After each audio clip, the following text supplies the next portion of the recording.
Hi everybody, it's Joey Remenyi from seekingbalance.com.au, and after a little bit of maternity leave, I'm now back interviewing and collecting case studies and sharing hopefully really rich conversations with you all. And today I have Genevra from the UK who's going to share her story of healing.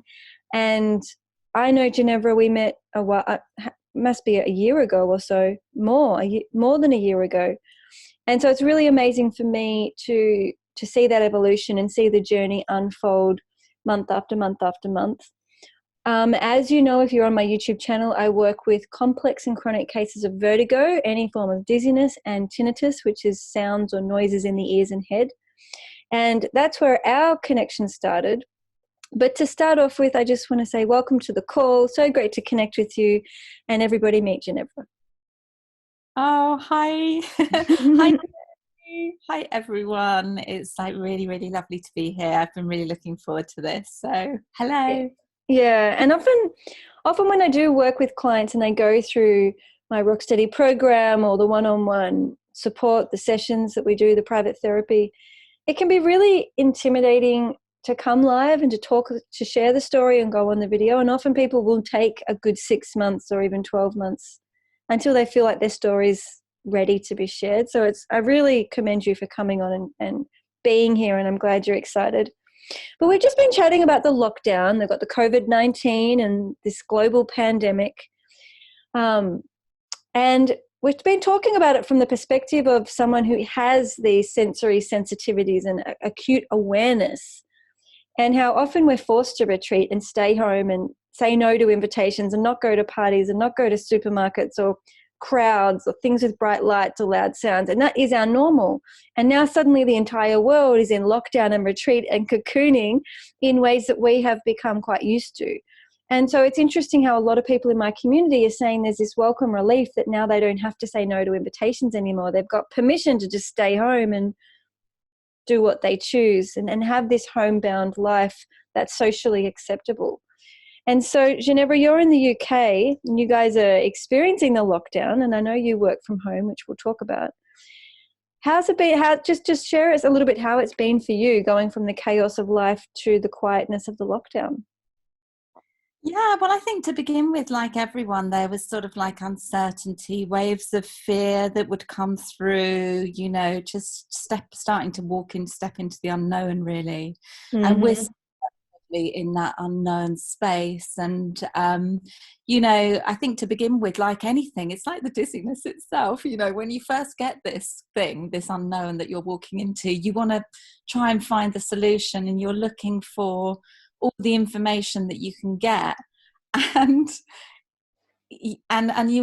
what were we getting? We were getting bombarded with media and the fear and the suffering and the potentials that could be disastrous. It was all very, very heavy in that plight of trying to find out how we can make ourselves safe in this space. It's all so relative to what we go through in the journey. It's life, isn't it? So I would say, like, I definitely surfed that to begin with until I started coming into my own center, started coming back to myself and thinking, hang on a minute, how can I navigate through this? And so for me, it was really starting to use all the practices that I really initiated with the work I've done with you, I guess, Joey, in just coming back to myself, choosing how I'm feeling, what I'm going to do, what I'm not going to do. And then as soon as I started doing that, so I stopped watching the news, I stopped listening to the radio, and I just guess I pulled myself back into like more of an inner kind of sanctuary. And then as I started doing that, the fear waves that would come and go, like I'm sure weren't only my own, but were collective fears as well. Like I was just randomly feeling throughout the day. That started and I could start to feel how I was really feeling inside, and it was actually really good. I was feeling fantastic inside.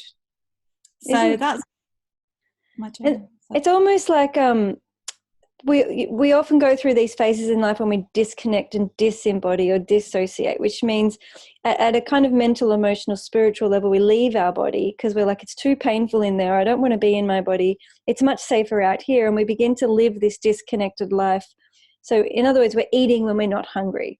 So we're no longer listening to the body and feeding the body. We're just running on this schedule of what the mind thinks we should do. And actually a lot of people around the world are living like that, and that's their normal, and they probably don't even know or remember what it's like to be embodied. Which, by the way, watching a little baby infant grow is just they are so embodied. It's incredible to watch, because all they know is what they sense and feel. They haven't got the bombardment of the mind yet. So we've all been there. We've all been there. And also they're not trying to escape it. So the other extreme of that is where people go into a real retreat and they start shutting off and closing down internally. Mm-hmm. So you're either trying to get out away from yourself externally, or you're getting away from yourself internally. Yeah. You know, I think it can work both ways. It's like... And so I think what you've described really beautifully is when we're listening to the media and the TV and the discussions, it can get really discombobulating, and we can take on other people's fear, all the what ifs, all the catastrophes, and we lose our sense of presence, and we end up losing and abandoning our body and what we're actually feeling, which in some cases might be, I'm feeling great today. I've just done some gardening and I'm okay. I'm safe, but I'm feeling the fear of the world. And it's like we can leave our body and start to take on stuff that's outside of us. It's really none of our business.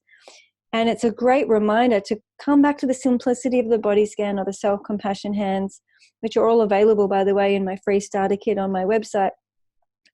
And to really come home to me, come home to what's real. And I really believe that the more people that could come back to their body and back home within, and as you're discussing, like really go, okay, this is what I'm feeling and I can work with this feeling because it's mine, not the world's, that, you know, the world would be such a different place if we were living from that reality of presence. Yeah, I mean, someone said to me only yesterday, and it just stuck with me so much, and that kind of summarizes that in a way. It's the only thing we've got to do is breathe our own breath. Yeah.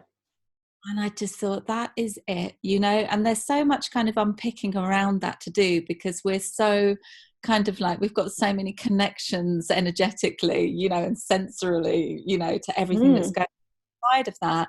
It is like untangling, unhooking, and just coming back into yourself. And that's like, that's our guidance. Yeah, that's my inner guidance. And I guess it's almost symbolic of the COVID-19 virus, because if you don't have the virus, you don't have the virus. It's out there. It's not yours. And then if, heaven forbid, when we do get it, assuming 70% of us are going to get it and develop immunity and get the flu, in that moment, we have to respond to that and nurture ourselves and give our body its best chance to build that resilience and let the immune system work with it. But it's kind of like stay in our body, stay in our own lane rather than living everybody else's lives. And for example, being paranoid and afraid of the COVID-19 when you don't even have it and it's not impacting you at all. And even if you do start to get it and get the symptoms, is like, you know, people, because of the fear that's out there, people are going that with huge dread, you know. There's a lot more sort of body checking, I think, for symptoms, you know, being someone who's super aware, you know. The paranoia, the hypochondria can take over. Yeah. So coming back to how you met me, it was, do you want to share that story and some of your learning? And it's almost like it's the learning deepens and goes on repeat, as you shared before we started the recording. But do you want to go back to the beginning about some of your journey for the listeners to get to know you? Yeah. So this began when my son was 4, single mom, living on my own with my son, and we'd gone away, and I came back from this holiday, and I just suddenly had all these symptoms of feeling incredibly dizzy, feeling like I was walking on sponge, totally wiped me. And I had a doctor come to visit me because I couldn't get out the house. And she said, you've got labyrinthitis. And I was like, okay. And really it took about 2 or 3 months to start to feel normal again. And within that time, you know, it really wiped the floor from beneath me. And I felt very uncertain, very anxious, very much in the unknown. You know, how am I gonna, I've got a child, how, you know, how can I carry on being an entertainer and rolling around on the floor and doing the things that my son, I love to do and I want to do with him. And so it really took away my ability to be almost like the parent that I wanted to be as well. Yeah. And so that was really, really challenging emotionally. Mm-hmm. And obviously my own inner challenge of my own fear as to what's going on. I don't know what this is.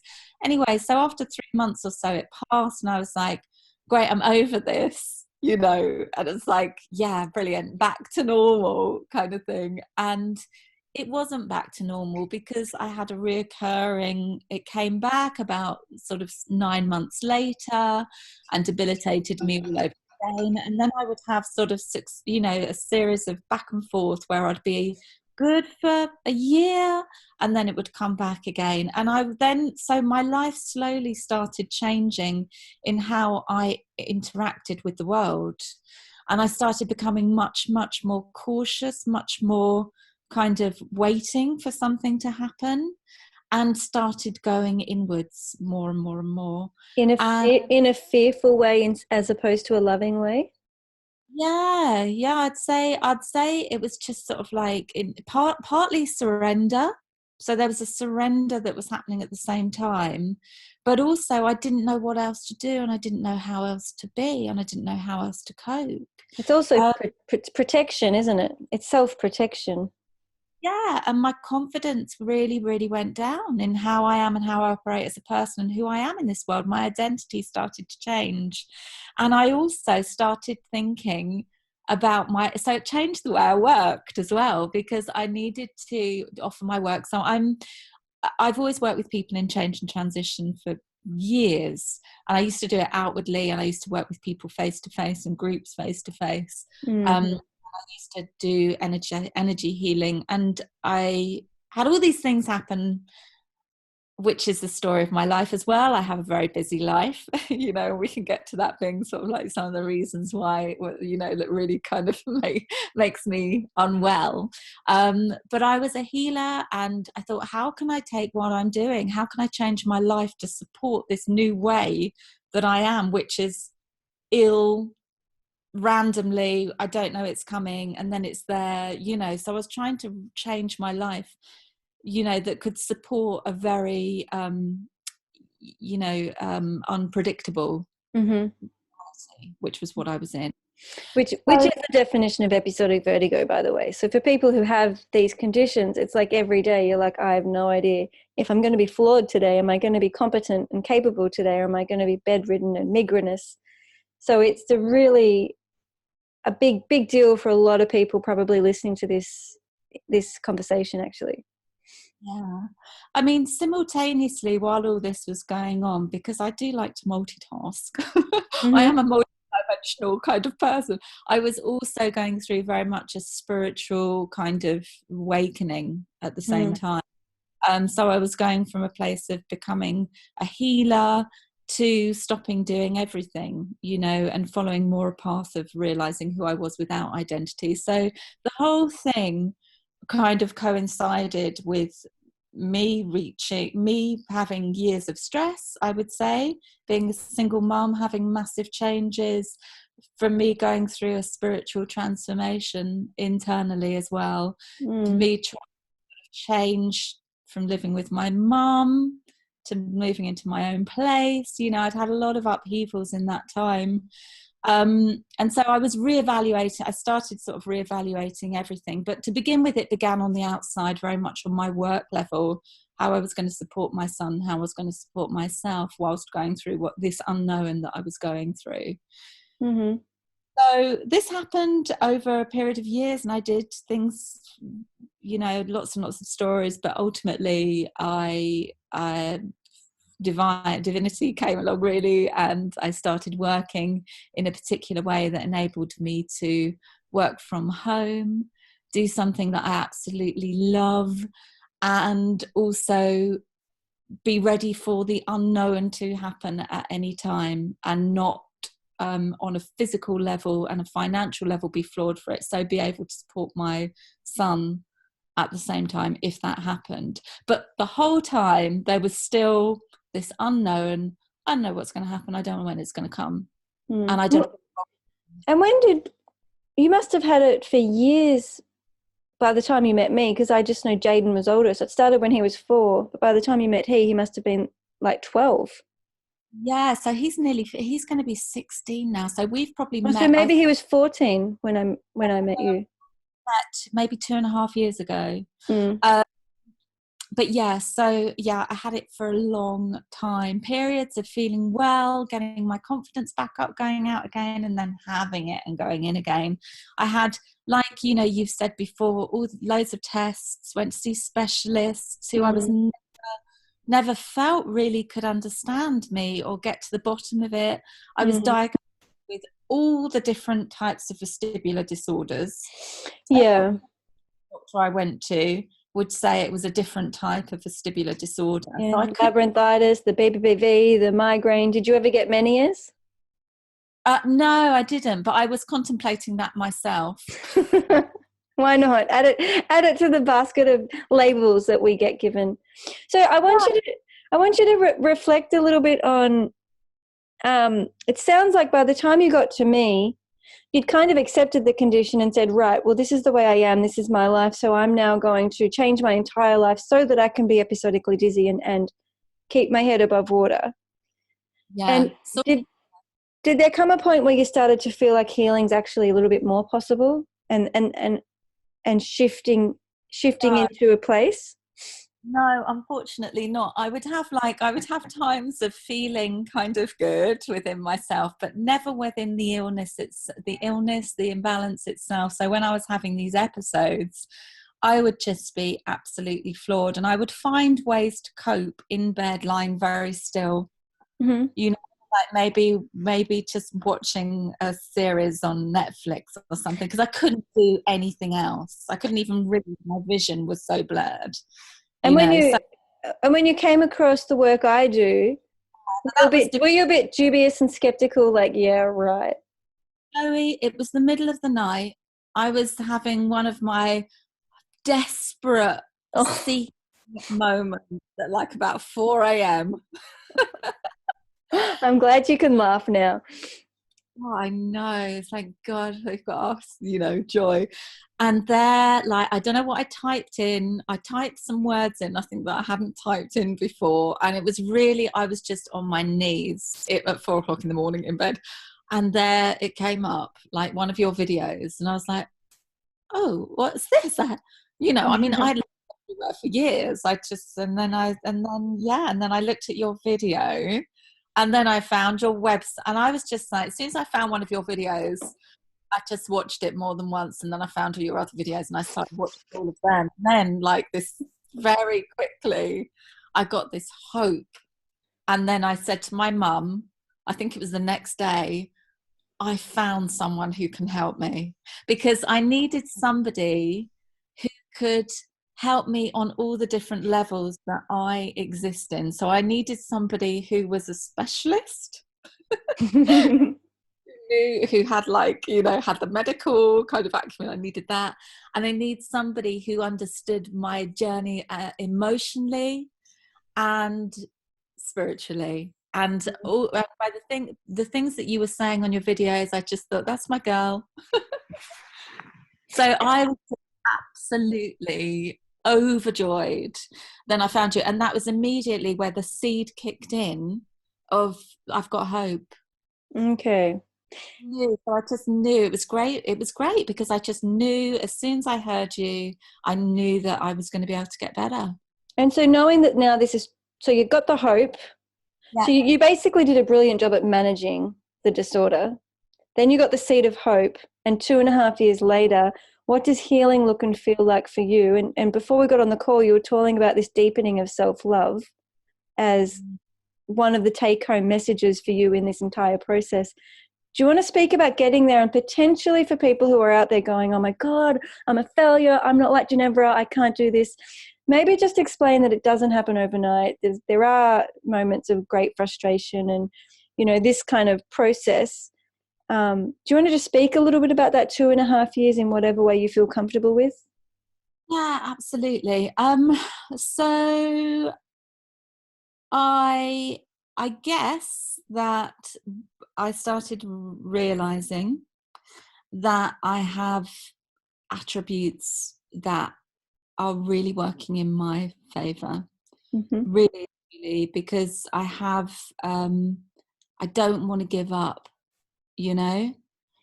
I want to keep going until I get this sorted, you know, and that is like something that has, when I've got something tangible that I can work with, I can then really, really work with it. So everything that you've offered. So I started off with the, I think I started off with the weekly, you do a week program that you can Of just the get in 7 days? 7 days. 2 days into that, I decided to do the Rock Steady program. And then very quickly I thought, no, I'm going to go for this. And I was able to. So I did one-to-one sessions with you. Now, and I think I'm lucky to be in that situation. However, I probably could have sufficed with the Rock Steady, you Mm-hmm. know, everything in those went in. So to start off with, the first thing that I found really incredible was diagnosing which ear and which ear canal For the the problem, BPPV, yeah. realizing that it was BPPV that I had. And in fact, I was wanting to get an episode so I could work out what it was. I was waiting for my next episode of dizziness to come so that I could diagnose myself. Mm. And that was great. I never, ever, ever wanted to have that room spinning feeling like I was going to be sick feeling. And I actually wanted to have it so that I could like, you know, try this out and see if it worked. And it did, you know. So immediately the first step was realizing that I could actually diagnose myself because I have BPPV and know that that's what it was. And even if it was something else to begin with, that's what it evolved into and became. Which is very common. So sometimes it starts as a Meniere's or a labyrinthitis or a migraine, and it can trigger a BPPV, which is absolutely treatable, which is what Genevra is describing. You can test it and treat it yourself, and within 24 hours, you're completely back to normal.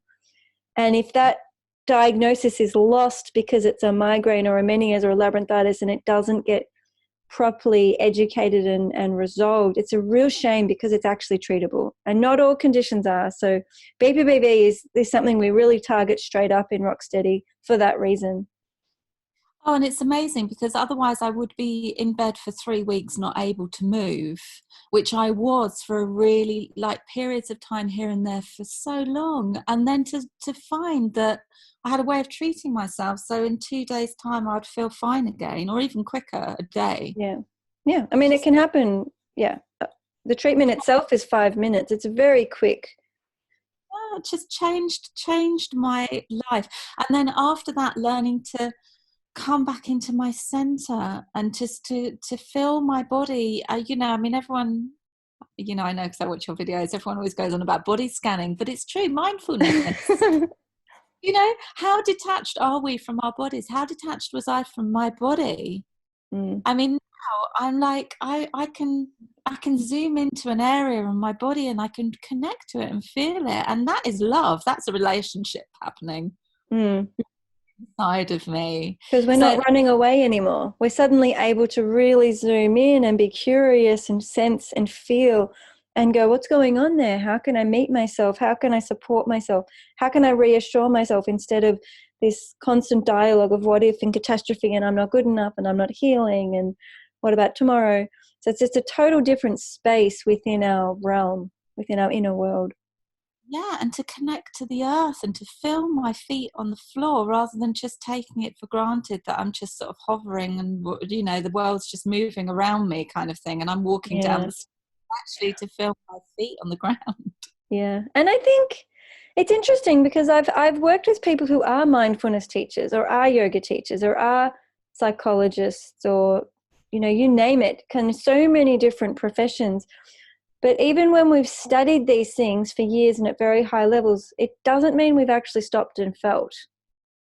And I agree. and you know, and spiritual healers too, people who have got huge followings. And they'll come and do this program and just go, oh my God, this is so simple but so profound. And it's this coming home to the body, which is so subtle and invisible, many people actually miss it.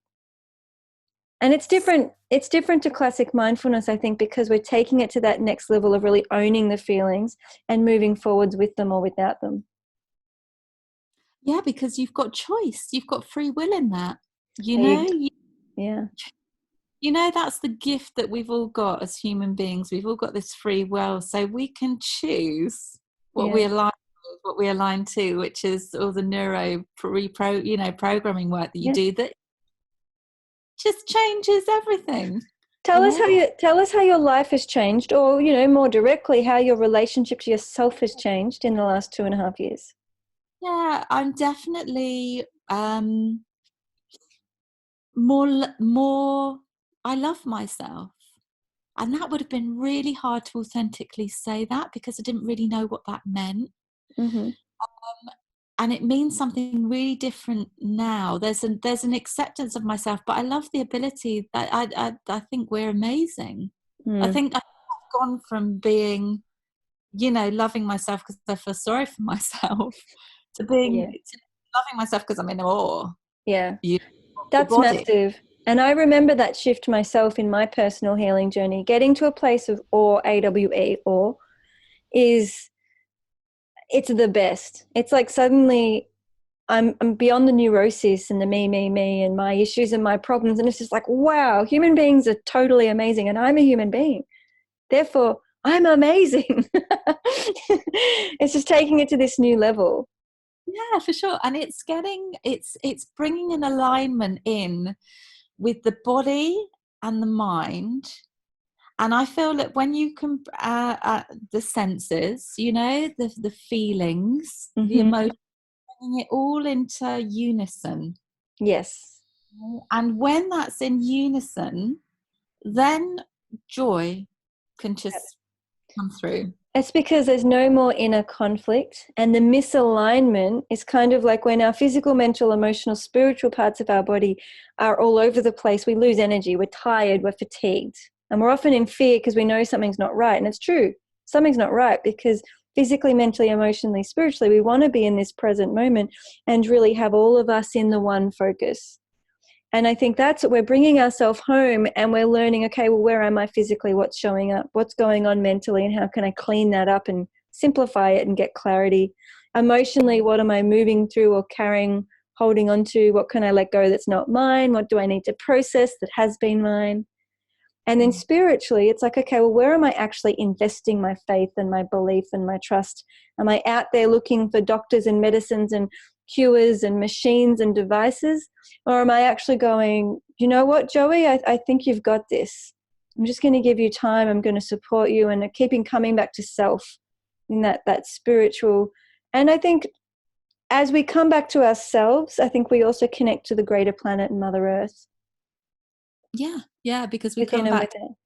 next us all, which is this beingness, I guess, Mm. And also the thing that I found really helpful is the ongoing practice of it. So you're talking about, yoga and these different practices and still not feeling yourself. And I really agree, because I still think with a lot of things that we do, it's a discipline and we're trying to get the body to do something and we're pushing the body to do something, or it's like, okay, every day I'm going to get on my mat, I'm going to do my yoga, I'm going to do, I'm going to fit, I'm going to do, but it still feels like there's a slight push, to doing something. Whereas like there's a simplicity in like body scanning, yeah, Mm. or like just being, feeling your breath moving through your body. Yeah. And that's what it's doing for me and has done and continues to do, because it's something that I do regularly, and I have to do regularly because I need to create a marker for myself. So Mm. I know how I feel when I feel centered, because then if I go off center, Yeah. I It's like we have to be lost in order to be found. We have to be imbalanced in order to re-find our balance. we have to walk that pathway, don't we? So that when we're in the jungle again, we know we can see the pathway and we know what, but if we stop walking that pathway back and forth, soon the weeds will grow over it, Yes, it's a constant cleansing, and especially, I hate to kind of say this aloud, but it's true. We live in a super toxic world with lots of poor decision making and lots of emotionally and spiritually imbalanced people around us, and capitalism. And it's interesting that I've just read somewhere, you know, the economy's collapsing because people are only buying what they need. Like, hello, we're living in a world where we're getting way beyond what we need. We're essentially abusing the resources of the planet.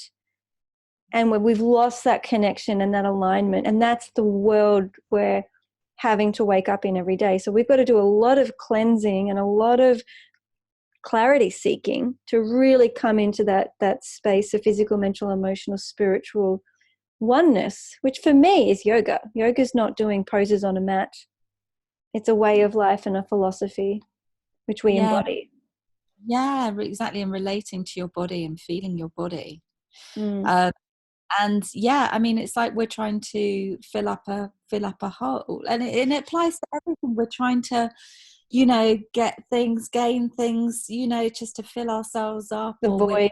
Try and seek outside something, and so I guess the thing that I've taken from a lot of this work is to really come back into very simple space, very peaceful, simple place, and feel in my inner knowing.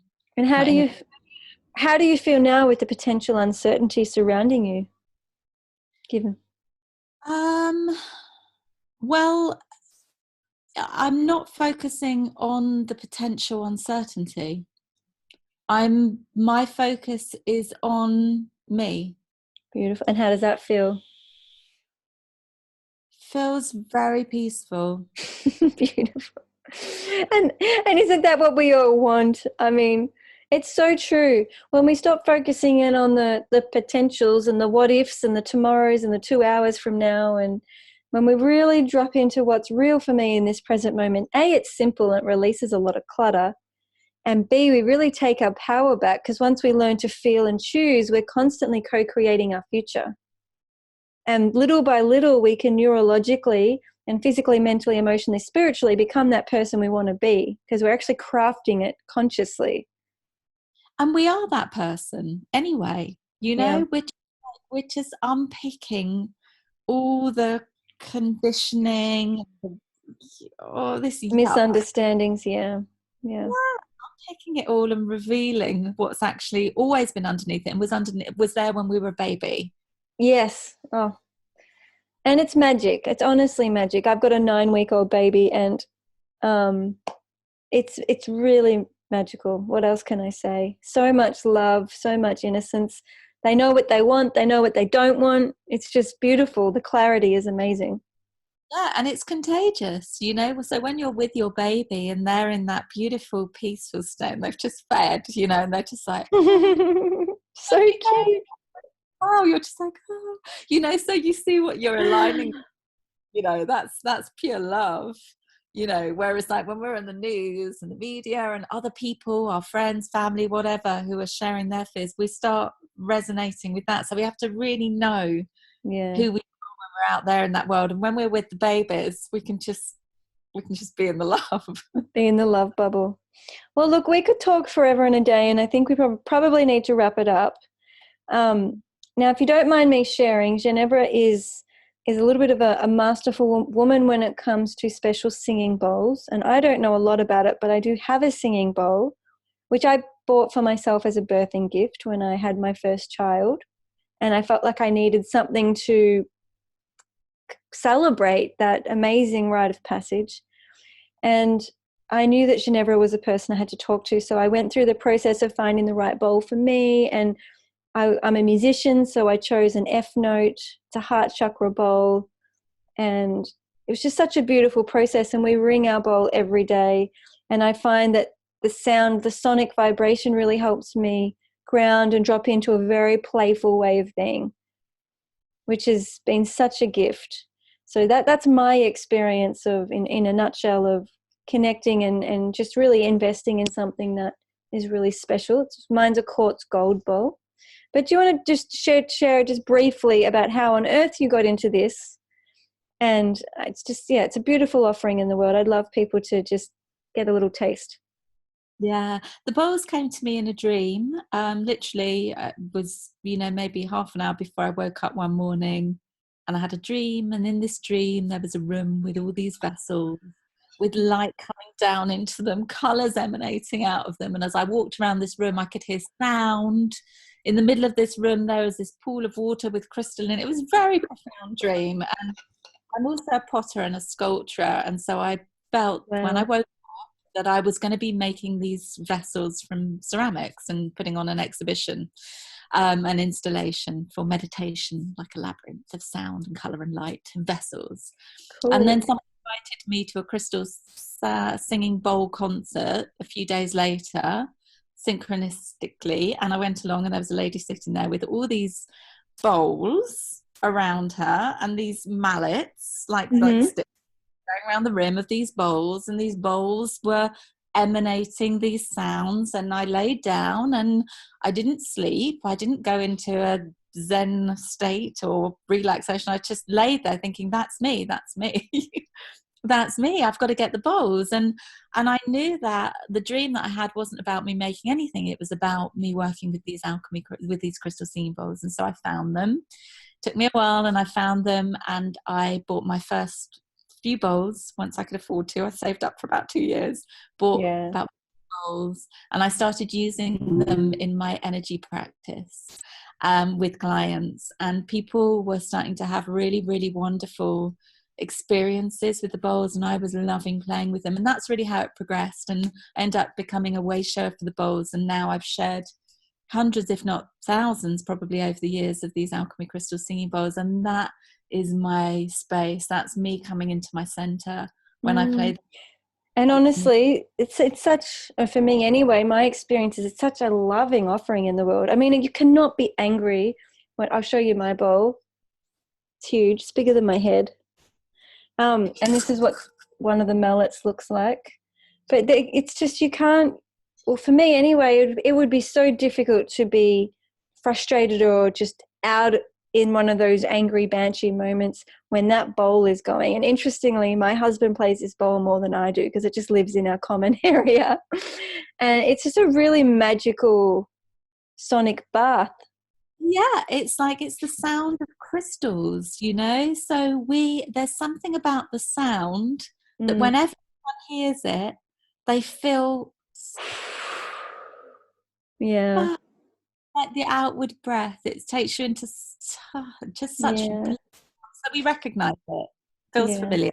Well, we could talk about this really in its own interview chat conversation, but I think you said you have some kind of offering that people could visit, did you say?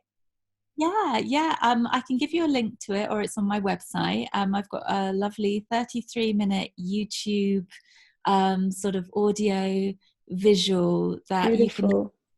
work through all the chakras and the endocrine points. That brings you back into an energetic harmony and balance. I'm And yeah, to That would be share that. fabulous. And so if people would, what is it? Do you know what, So verbally, in case people are listening to this?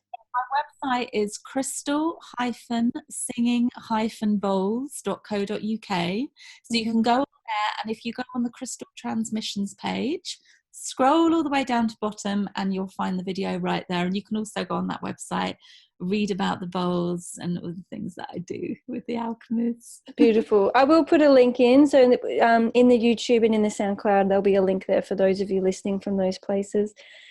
And you can also just put Genevra with a G into Google and singing bowls, and you pop up too. Yes, that's right. Yes, Yes. All right. Well, it's so great to see how far you've come, because I do remember it was a very nervous time when we first met, and now look at you. It's just you emanating peace and joy, and that's just amazing. And I oh, love thank that reminder that sure, we get fear. We've all got fear. Fear's everywhere. And the antidote to that is love. And learning to genuinely and authentically connect with that, I think, is the tricky bit, because the bullshit kind of I love myself that's not true doesn't work. So really finding that authenticity is something you've demonstrated and you're doing. And I know I've had to do it in my journey, and it's where it's at. Yeah, and I just want to say, actually, to anyone who's contemplating sort of journeying this path with you, that you have like an immense capacity to work with whatever anyone's coming with. So I felt that, and that's what I wanted to work. You can hold a huge space for everything that someone's experienced and come in with. So thank you for your work.